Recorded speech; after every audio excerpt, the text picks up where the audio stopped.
नमस्कार साथियों।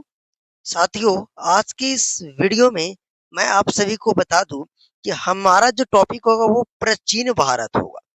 प्राचीन भारत से जो किसी भी एग्जाम में जो भी प्रश्न पूछे गए हैं वो सारा मैं आपको पार्ट वाइज करवाते हुए चलूंगा।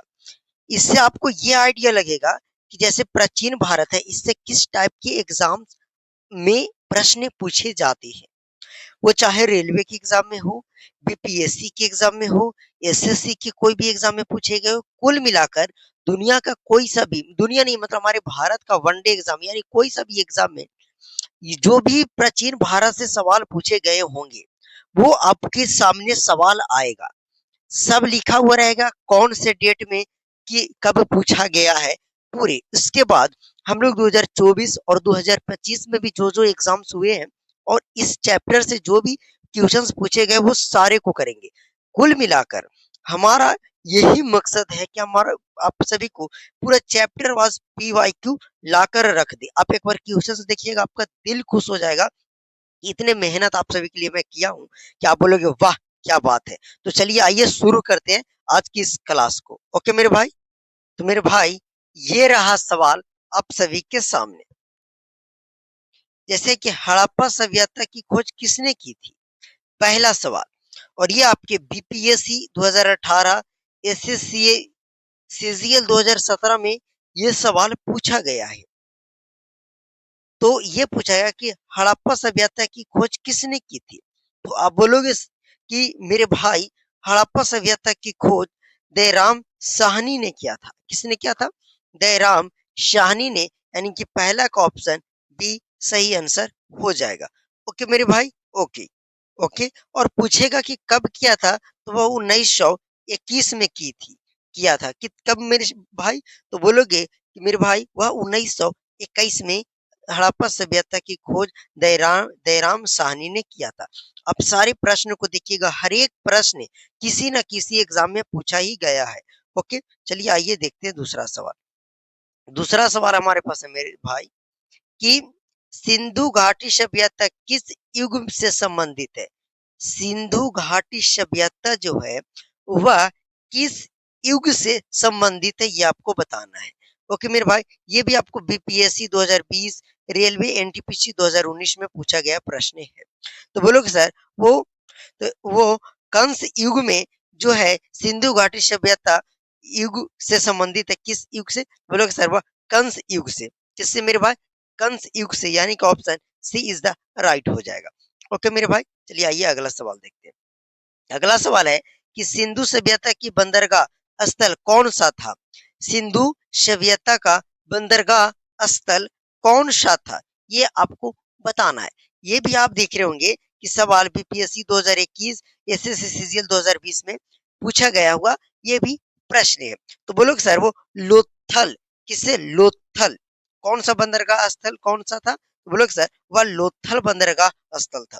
सिंधु सभ्यता का बंदरगाह स्थल कौन सा था? तो बोलो कि सर लोथल। मैं इसलिए एक ही चीज को दो तीन बार जोड़ कर रहा हूँ क्योंकि आपको जब सुनोगे तो आपको एक परफेक्ट तरीका से याद हो जाएगा।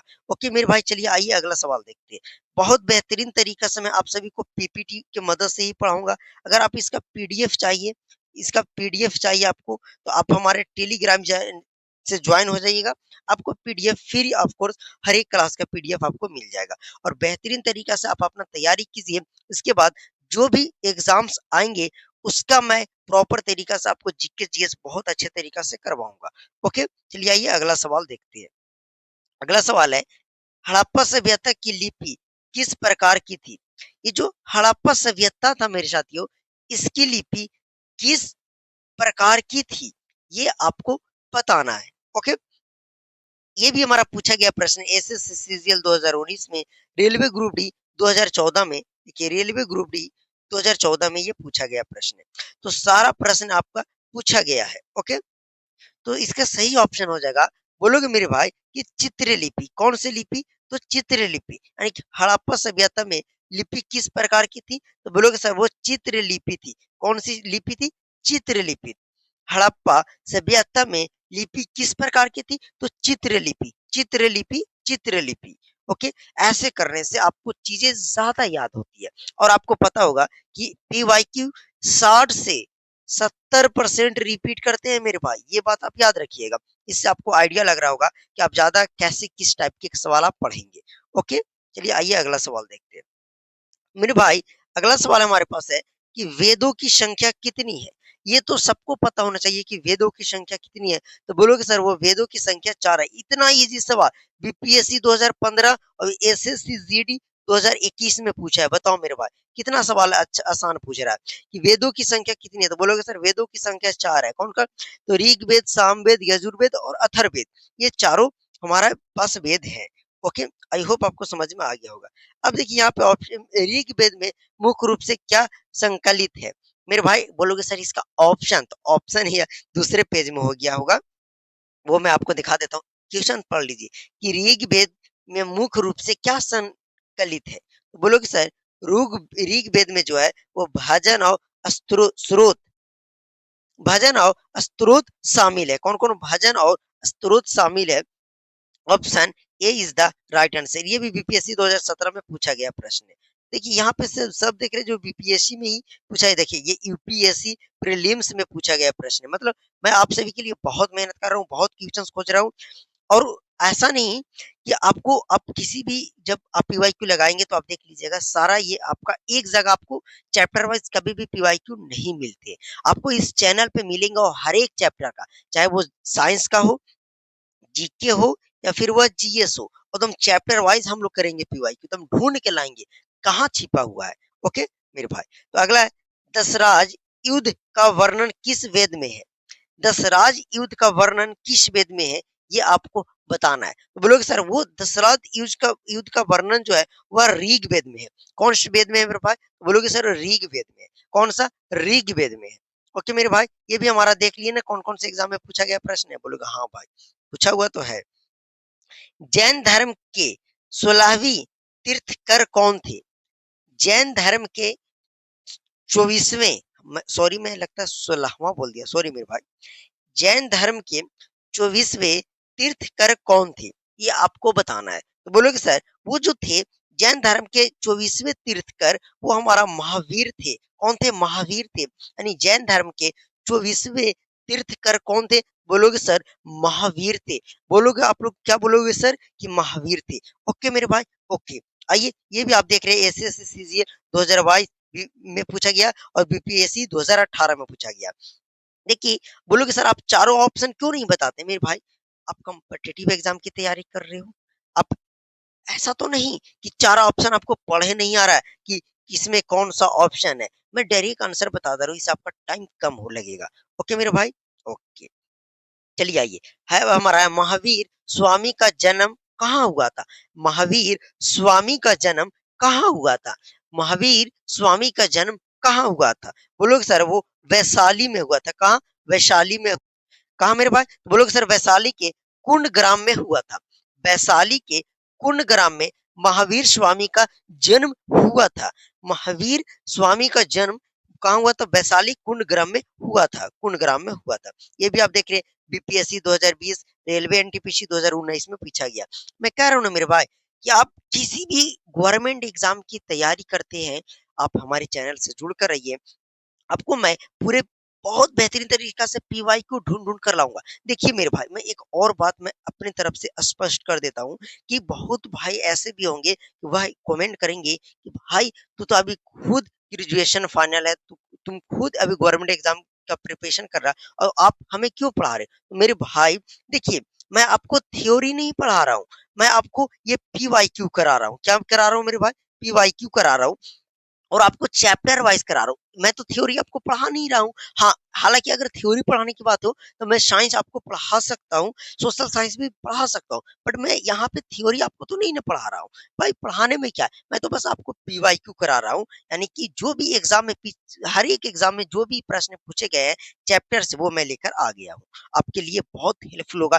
मैं सच बताऊँ पर्सनली तो जब मैं अभी तैयारी कर रहा हूँ, तो मेरे भाई मुझे भी ऐसा ही फ़ील होता था कि जैसे मैं मान लिया जाए कोई चैप्टर पढ़ रही है, जैसे प्राचीन प्राचीन भारत हम पढ़ रहे हैं, तो मेरे भाई इससे हमें सारा पीवाईक्यू मिल जाता है कि कैसे-कैसे एग्ज़ाम में क्वेश्चंस पूछे जाते हैं तो कितना अच्छा रहता। मुझे एक आइडिया मिल जाता, एक पीडीएफ मिल जाता तो ज़्यादा मेहनत नहीं करना पड़ता। तो ये मैं सोच लेकर इस चैनल को बनाया हूँ।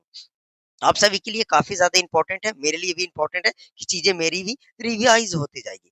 गौतम बुद्ध का ज्ञान कहाँ प्राप्त हुआ था? बहुत सिंपल, बहुत ईज़ी प्रश्न है।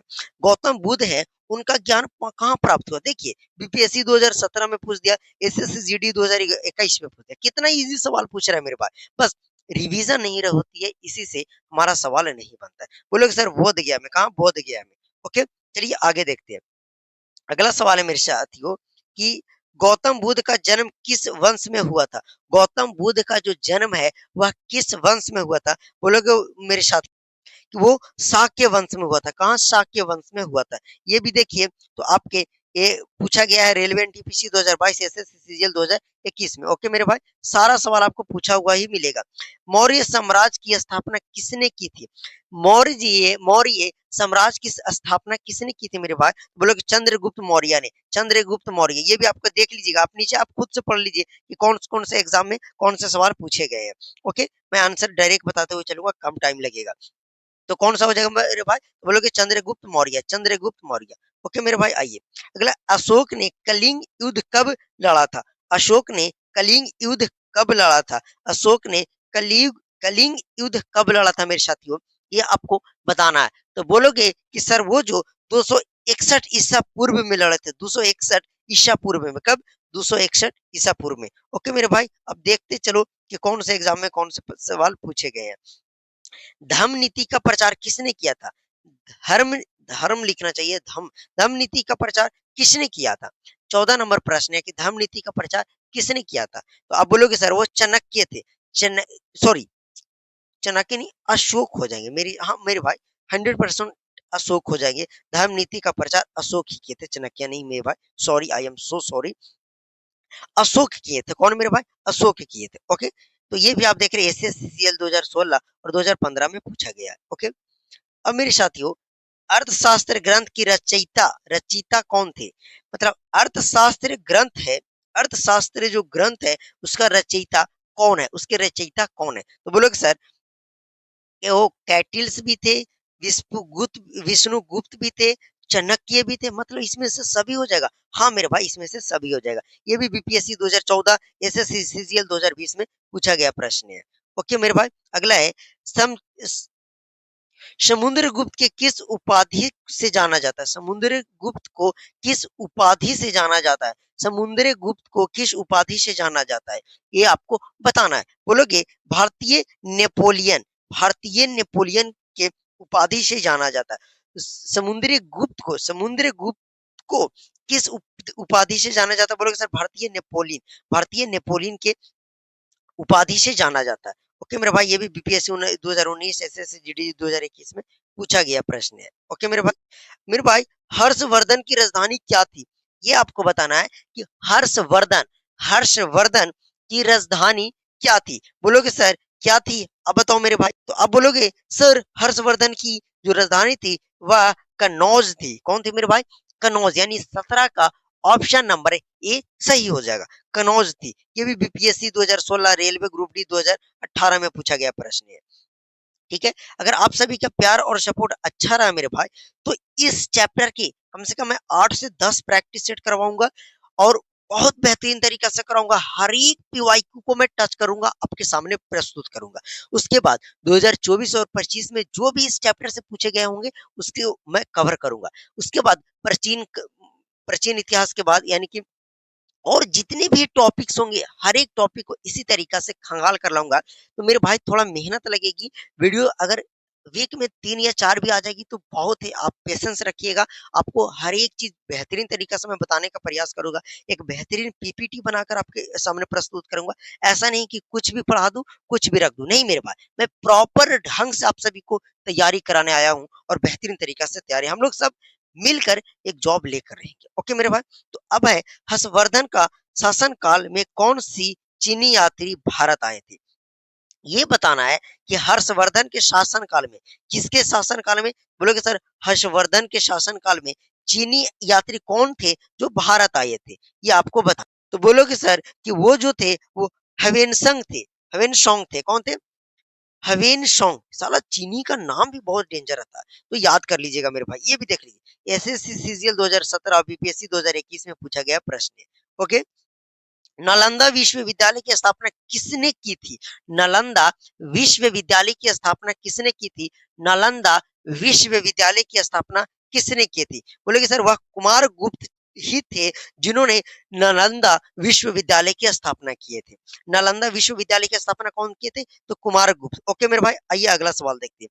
आप देखते जाइएगा कौन सा सवाल इस एग्जाम में पूछा गया है। कालिदास किसके दरबार के कवि थे? कालिदास किसके दरबार के कवि थे? कालिदास किसके दरबार के कवि थे? तो बोलोगे सर चंद्रगुप्त वक्र विक्रमादित्य हो जाएगा। चंद्रगुप्त विक्रमादित्य के दरबार के कवि थे कालिदास। ओके मेरे भाई, चंद्रगुप्त विक्रमादित्य। ओके मेरे भाई, आगे देखते हैं। ये भी देखिए, एसएससी सीजीएल 2020 बीपीएससी 2019 में अधिकतर बोलोगे सर कि आप तो ज्यादा बीपीएससी वाला ही रहे हैं। हाँ, तो वो बीपीएससी का भी बहुत है ही पूछा गया है मेरे भाई। गुप्त वंश की स्थापना किसने की थी? बताओ, गुप्त वंश की स्थापना किसने की थी? बोलोगे सर वो हो जाए श्री गुप्त ने। कौन किया था? श्री गुप्त किए थे। गुप्त वंश की स्थापना थे वो कौन किया था? तो श्री गुप्त किए थे। कौन किए थे? श्री गुप्त किए थे। अगला सवाल है, एसएससी सीजीएल 2019 में पूछा गया प्रश्न है। अजंता की गुफाएं किस धर्म से संबंधित है? अजंता की गुफाएं किस धर्म से संबंधित है? अजंता की गुफाएं किस धर्म से संबंधित है? तो बोलोगे सर इसका आंसर कहाँ गया? तो आंसर अगले स्लॉट में होगा। ओके रे भाई, तो ये रहा। तो हमारा 22 का जो सही ऑप्शन हो जाएगा, बोलेगे सर बौद्ध धर्म।